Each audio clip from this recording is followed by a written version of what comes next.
এসে গেছি রান্নাঘরে। আজকে ঘুগনি করব, আপনারা দেখুন, দেখতে থাকুন।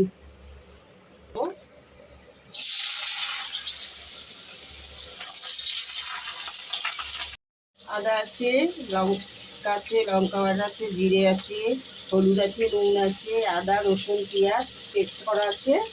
আর এই যে ঘুগনিটা রেডি আছে, দিয়ে দিচ্ছি মধ্যে। ভালো করে কষিয়ে নিচ্ছি, কষিয়ে নেওয়ার পরে তারপরে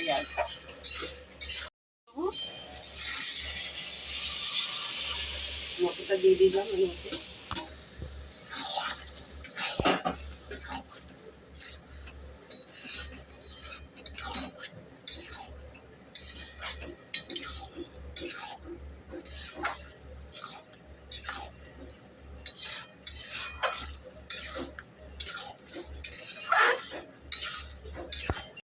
শাহি গরম মশলা,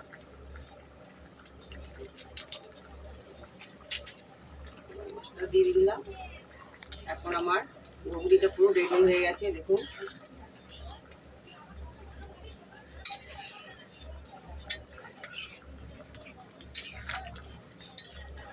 রেডি ঘুগনিটা আবার হয়ে গেছে, সুন্দর হয়েছে। আমার এই রেসিপিটা যদি ভালো হয়ে থাকে আপনারা লাইক শেয়ার কমেন্ট করবেন। আর পরেরটা আমি রান্না করেছি পালং শাকের কচুরি, ওটা আপনারা দেখে নেবেন। এবারে আসছি আমি।